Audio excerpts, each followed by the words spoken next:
Good morning guys. আজিৰ ভিডিঅ'টো ৰাতিপুৱাৰ পৰাই আৰম্ভ কৰিছোঁ। ৰাতিপুৱা শুই উঠি চাহ পানী খাই নাৰিকল 4টা আছে। এই নাৰিকল 4টা বাকলিখিনি গুচাই থৈ দিওঁ, যিহেতু বিহু আহি পালেই ন। আপোনালোকৰ বিহু গাত লাগিছেনে? মোৰ কিন্তু বিহু লাগিছে দেই। এয়া ছাগলী পোৱালিটোক অকণমান জোকাই লৈ নাৰিকল কাটিবৰ কাৰণে আৰম্ভ কৰিলোঁ আৰু আপোনালোকে চাই থাককচোন বাৰু। ভিডিঅ' বনাব নাজানো, তথাপিও যি পাৰোঁ তাকে চেষ্টা কৰি আপোনালোকৰ মাজলৈ পঠাই দিওঁ। যদি কিবা ভুল দেখে কৈ দিব, আৰু যদি ভিডিঅ'টো চাই ভাল পায় মোৰ লাইক কমেণ্ট শ্বেয়াৰ আৰু চেনেলটো ছাবস্ক্ৰাইব কৰি দিব। তাৰপিছত বলকচোন বাৰু মই আৰু কি কৰোঁ আপোনালোকক দেখাওঁ।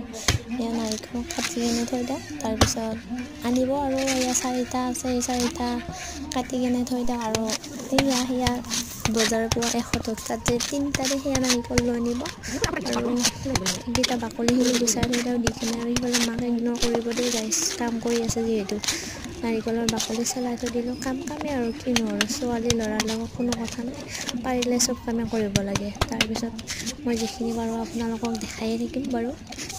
ইফালে নাৰিকলৰ এটা কটা হৈ গ'ল, এয়া চেলাই আছোঁ। তাৰপিছত নেক্সটটো লৈ লৈছোঁ। ভিডিঅ'টো অলপমান স্কিপ কৰি দিছোঁ, যিহেতু কাটি থাকিলে এনেকৈ বহুত দীঘল হৈ যায়। সেইকাৰণে ভিডিঅ'টো অলপমান স্কিপ কৰি দিম আৰু। দি কিনে এয়া নাৰিকল কটা হৈ গ'ল। মায়ে ক'ব ধৰিছে আৰু 2টা আছে, সেই 2টাও ৰুকি কিনে থৈ দি। তাৰপিছত সেই 2টা লৈ আনি কিনে আকৌ ৰুকিব ধৰিলোঁ, ৰুকি কিনে থৈ দিয়া। তাৰপিছত আৰু ইফালে অলপমান লেতেৰা কাপোৰ আছে, সেইখিনি চাফত দিবৰ কাৰণে আনিলোঁ। ফিল্টাৰত পানী হ'ব দিলোঁ। দি কিনে আমাৰ দমকলৰ যিহে আইৰণ, সেইকাৰণে ফিল্টাৰৰ পানী দি ধুব লগা হয়। মা আকৌ ঘৰ মুচিবৰ কাৰণে মাতি আনিলে। আজিলৈ আহিছোঁ দিয়ক, বাই বাই।